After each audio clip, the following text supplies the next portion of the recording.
Welcome or bienvenue. Welcome once again to another Portfolio Executive Podcast. Yes, my goodness, we are racking them up. And of course, in the virtual studio, I have my dear cunning companion, Valerie Merrill. And of course, today's special guest, Rhonda L. Bowen, entrepreneur, global strategist, communications guide. Amazing. Many, many strings to that bow. Today's topic is one I think you'll find of interest. So actually, I'm going to pass it over. Valerie, what is today's topic? Today's topic is one that's very close to Rhonda's heart, which is a one chance negotiation. So, we're going to talk about what is a one chance negotiation and of the many, probably 750 plus people that Rhonda has trained on one chance negotiation.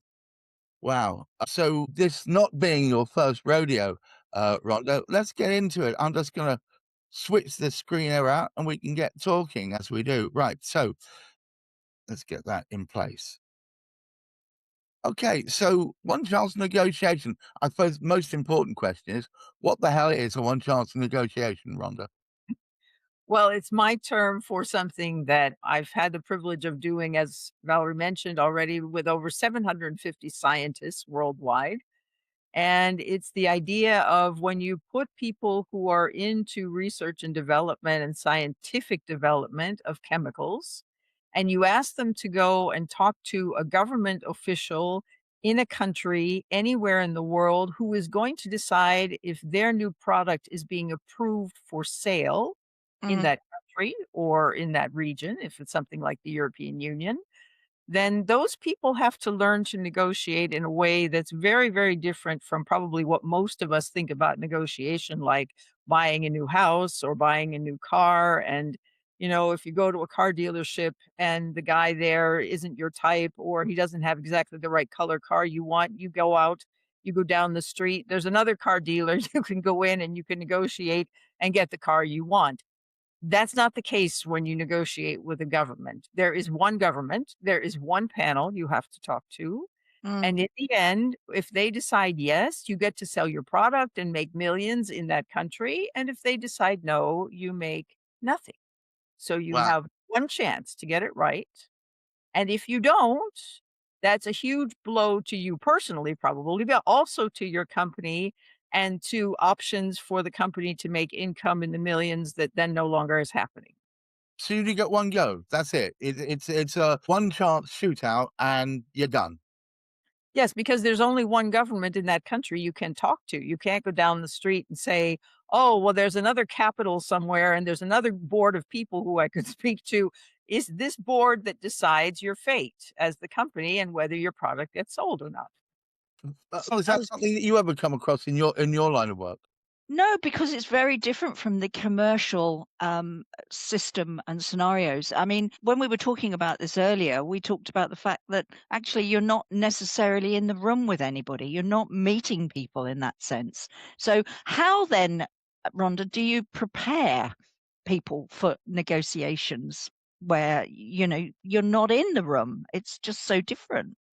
Well, there are various stages of what happens with this. There are very strict guidelines about how new products can be approved in each country. And so there's lots of going back and forth at the beginning with sending guidelines and then submitting dossiers, which are sometimes thousands of pages. And so there's a lot of things happening that are, if you will, paperwork and emails and those kind of things going on. But Mm, of course, if there's something that really needs to be discussed, then people actually do get on an airplane and fly to wherever when it needs to be done. And that's usually the case because their important thing is that there's not just the country officials and the people from the company, but there's often, maybe they're not in the room, but they're sort of playing a role.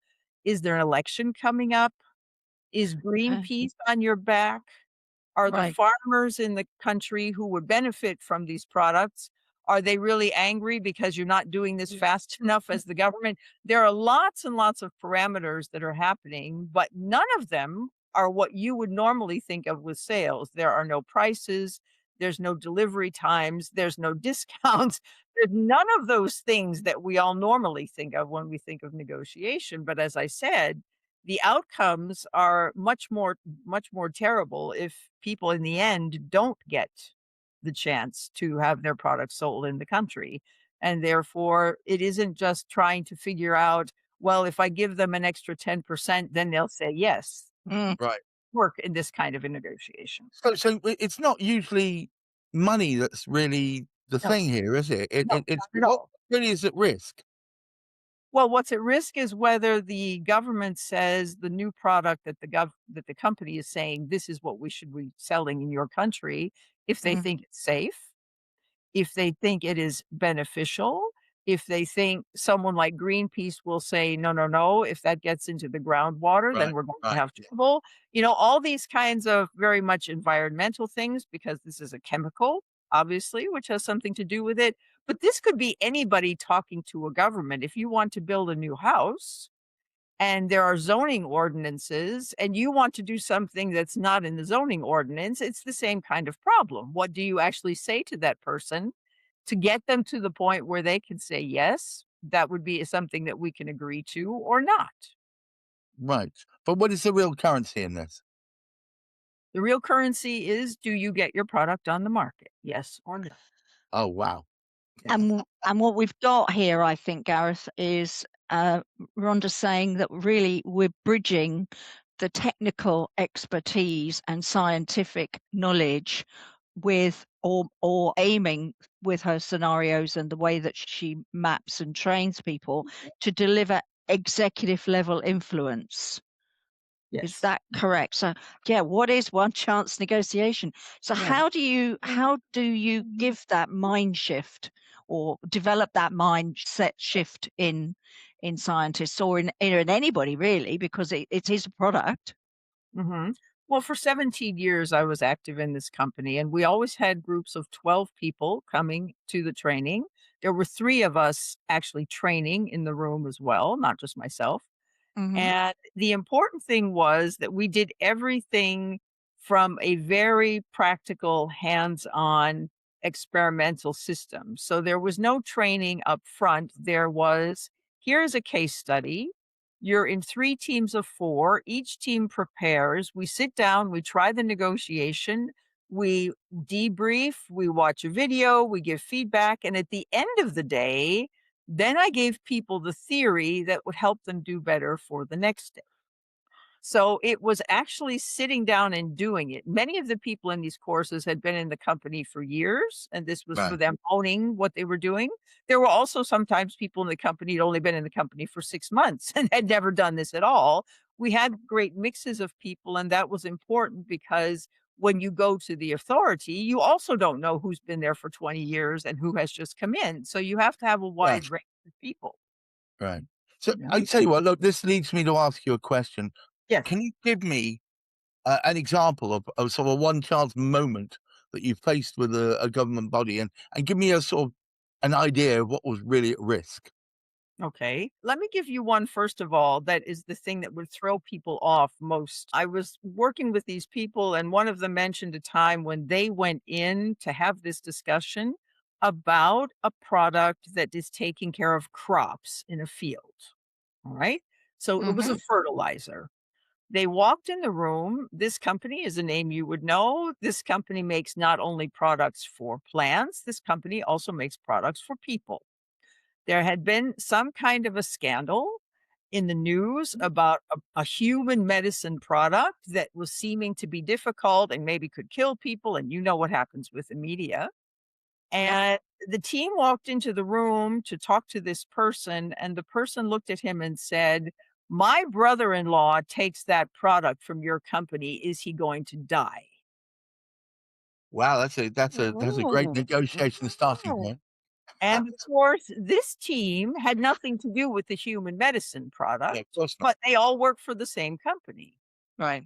And it took them 20 minutes to quiet the person down and to make the promise that they would go back and check with their colleagues in the human medicine, have them get in touch so that he would be able to talk to a person. But of course, they were there to talk about their product, which was for plants. It had nothing to do with this. But if you don't get people in the right mindset from the beginning, and if there's something else that's going on, I mentioned the farmers having some kind of an uprising, the Yes. election coming up, the Yes. Greenpeace people. There are so many things that can take out your mindset before you actually even get started, or they're like a shadow in the back of your mind all the time about what's going to happen if the other party gets elected next year. I don't have a job. Well, yeah, they have to face Things. that. I mean, Yeah. Yeah. I was gonna say, how do you handle negotiations where third party, like Greenpeace, are Yeah. involved? Yeah. Well, they're never in the room, and that's the worst part of it. Right. Because when the people go, it's only the people from the company and the people from the government authority. There's nobody else in the room. I was also never allowed to be in the room ever. Yeah. Although I heard all the stories over 17 years of all the things that happened. I bet But you did. the Mm, interesting thing, of course, is that when Greenpeace has said, "We are going to have a demonstration," and you know how Greenpeace does that, and that's very, very prominent in the media. What mhm, is that doing to the reputation of the whole government? What is the president of the country going to come and tell you if you can't handle things with mm. Greenpeace? So there are lots and lots of levels and lots of distinctions that have to be made in this process. And it sounds so easy because the word one is at the beginning, but the one chance, if you don't get it right, then the whole Yes. thing falls apart. And as I said, if you can't sell your product in that country because they say, "We don't trust you, the risk is too high, you can't prove to us that this product is safe," Right. then it doesn't get sold. That's all there is to it. And if there's too much pressure from Greenpeace, it won't get sold. Wow. And This is so beyond my normal day-to-day yeah. work. I do a lot of negotiation work, either for myself or on behalf of clients, but it's always been a lot of dancing around each other because, with the undertow of there are other places I could go, right? Yes. We don't have that here, so it kind of Exactly. sets a weird precedent. Can you tell me of a couple of mistakes that you've seen, probably glaring mistakes you've Mhm. seen, maybe as a forewarning or forearming that we could do here? Yeah. And this could be for anybody. You don't have to be a scientist talking to a government. The reason this program started in the first place was that a major organization did a survey of all different kinds of chemical companies and how they interact with authorities. And when things came back, there were statements made by authority people like, well, this company, the people just come in and say, "We know more about this than you do. So just go ahead and approve everything." Whoa. And that was one of the reasons that this program even started in this company way back in 2002 was the fact that people said, if that is what somebody from a government office is saying about somebody in our company, and this was Yeah. quotation in the study, then we know that people are going in. And at the time when new countries were joining the European Union and things were happening according to European Union standards, and of course, this company knew more about the European standards than a country that joined the European Union 6 months ago. But you can't go in and say, "We know more about this, so just listen to us." Mm. They are the government, they make the final decision. Mm, mm, mm. It's the optics as well for that business that's Yes, sitting globally going, hang on a minute, we didn't get a good press here. What are we going to do? I mean, it's yes, like you look for, when you're negotiating, you look for signals, don't you? You're trying to yes. monitor signals to see how's it going and to avoid being surprised. But it sounds like, the commercial signals that we would normally, well, actually, that is a commercial signal, isn't it? Mhm. How the optics, how you're perceived and what they say about you when you're not in the room. Well, and even the things you say when you're in the room, one of the greatest tools that we use in this is called what's called the pin triangle. And pin stands for three different things that happen in every negotiation. One is the position, one is the interests, and one is the needs. And you draw this with two overlapping triangles, which is why it's called the pin triangle. Needs are the things you can't negotiate at all. What each party needs, they're not going to back down on. They're not going to say, "Oh, no, I guess I can get along without that." If you actually need something, it must be there. And the more needs that overlap between the two triangles, the better it is. Positions are at the top. They're like two little mountaintops. They don't overlap at all because my position is my position and yours is yours, and they aren't there to be the same thing. So those two never overlap, and that means you can't negotiate those either. The only thing you can negotiate are interests. We're interested in getting this product into your country, and the country is interested because this is going to help our farmers, have more produce, or, be better during climate change, or whatever it's going to be.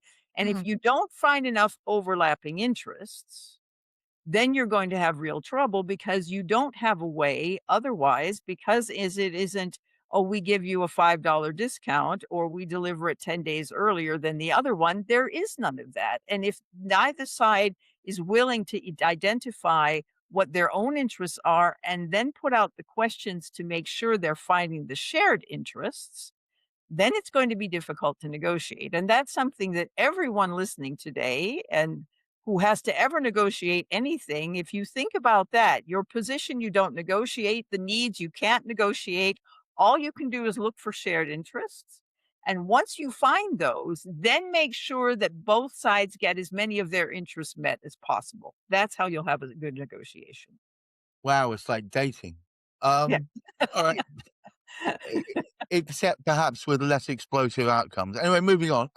The Okay, I wanna talk about really mindset shifts. What Mhm. would you say when you were talking to these scientists? I mean, in your case, it was scientists, but this could be whatever group of people. But these scientists are particularly evidence driven. They're empiricists, really. They want to Mhm. see that X leads to Y, and this is a process, and that is nice and repeatable. What is the biggest mindset shift you've ever had to teach this group of people so they could negotiate effectively? Well, the problem is anybody who believes that the left part of their brain is what's running their life, meaning all the data and the statistics and the expertise and all the nice things that all the people bring into the room, both the scientists and the government officials. They're coming in from the legal side of things, but of Mm, course, they have all of their wonderful expertise as well. The mm. problem is, what makes a negotiation not work is never the expertise, it's always the human part of it. So it's And the the thing human. I I've always always had. said humans Yeah, north it up for all of us. That's right. Go yeah, on. yeah. No, and that's why it was always, when people said, "But our dossier has 1,000 pages. It's obvious that we know what we're talking about." And yes, and the dossier was wonderful, and it had 1,000 pages, but we had one case study, for example, that we used, that some person from the government, if she was a lady, she was pregnant, and if it was a gentleman, his wife was pregnant, and there was a product for animal science that was a flea collar for dogs. And there was supposed to be a safety warning put on it that anybody who was pregnant should only be touching this wearing gloves, because there could be problems with the fetus or with the baby when it's born. Okay. And when you do that, and the woman in the room is pregnant, even if you can't see that, and she starts going on about, well, you can't sell this if this is, if this is what you have to write about it, and nobody knows she's pregnant, nobody knows why, or if it's the husband of somebody who's pregnant. Right. It's Right. the fear, it's the anxiety that's going on inside the person, that has nothing to do with the wonderful statistics and Mhm. data and all the nice things that we have on the table. It's the human side that has, we had this once, that the person just said, no, we cannot approve this, and got up and walked out of the room All right. in the role play. And of course, if those kinds of things happen, how do you, as a wonderful rational scientist, deal with that? And that was the reason we had the training, because you had to learn to deal with the human side. Yes, your dossier is perfect, but the people sitting across from you at the table probably are not. All right. Okay. Well, that makes sense. Um, Mhm. I want to draw it back to the very reason we're here. This is the Portfolio Executive Podcast, and I want to talk really to those portfolio executives who will hopefully be watching this, and to those people who have perceived themselves as want to be part of that portfolio executive group. If a company is hiring a portfolio executive who will face regulators and, of course, public stakeholders, what capabilities or even signals should they look for beyond just the technical expertise? Well, again, if you learn some of the theoretical things like the pin triangle, for example, I've had so many people come back to me in the canteen of the company 5 years later and say, Rhonda, I couldn't remember everything from the 3 days, but we talked about the pin triangle before we went in, and it really, really helped. Right. If you understand what's really happening in negotiation, and if you really understand that it's never one size fits all, number Mm, one. It's never, we're not trying to cut up the pie or the cake into two pieces like 30-70 or 60-40 or whatever. We're trying to make the cake bigger. We're trying to make sure that what is going into this, that people are bringing in new ideas. Many people think negotiation is very cut and dry, and what you come in with at the beginning is the way it works. Negotiation is co-creation. Negotiation is everybody bringing the things in, and how do we put it together to make the cake bigger? How do we make sure that we take those shared interests from both sides and find a good way to make sure that those are all being met? And the problem with a lot of people that think of negotiation in the price discount, whatever thing is, you can just move up and down within what's called the ZOPA, the zone of possible outcomes. And that's not the case with this, because what you're trying to do is, if this doesn't work this way, how can things be adjusted? It's mhm. not more or less of something, it's taking what's already there and making it work for both sides, and that is the thing I think as a portfolio executive, people are going into a situation that they don't have control of. They're there for the first time, there's a background already, and when they Mm. have to negotiate with other people, they may not have all the input. Questions is the most important thing in a negotiation. Everybody will say, but I've got my position. Yes, but you have to ask. You don't get to the shared interest if you don't ask. And so anybody who's a portfolio executive should know that when you go in to negotiate anything, and even if it's just your contract for working with the company, the more questions you have and the more basis you have to make your arguments, the better off you are. Wow. Oh, excellent, Rhonda, excellent. Thank you. I mean, Val, what have we learned here today? Well, we've learned a whole new way of thinking about negotiation and what it really means and getting the shared interests, um, and understanding the other person's position in order to move that dial, particularly if the dial's not going in your direction. Mhm. Well, look, it's been eye-opening for Excellent. me. Well, I Mm. was going to say very briefly, would it be sensible that they could go to your website if people wanted to find out more about this and other topics? What Rhonda, what would you say? what what I'll give you is my link tree, because my link tree always has various websites that I'm working on, various projects that I'm working on. Right. I'll give you the link to my link tree. People can go in, set up a call with me if they like, find out what other projects I'm currently working on. There's a lot happening in there, and it's always kept up to date. So no matter when you're watching this, not the day we just recorded it, but anytime in the future, go to my link tree. You'll know what's going on. Okay, and that will be at the end inside the comments. Please do take a look at that. And I just thank you so much, Rhonda. You're a font of knowledge and certainly Oh. have twisted my noodle to use an expression because I suppose you don't really realize just how much is at stake when you're in a situation where you've got nowhere else you can go and you have to come to terms. There's no if, buts, or maybes. It has to be done. Valerie, would you take us home, please? Well, I'd like to thank Rhonda very much for joining us today, and obviously Gareth for doing his thing and looking after us on the portfolio executive. And until the next time on this podcast, we look forward to hearing from you. Thank you. Thank you very much, and thank you, Rhonda. And hopefully, you guys keep your feet on the ground, keep reaching for the stars, and hopefully look after your mental health. Until next time, bye bye.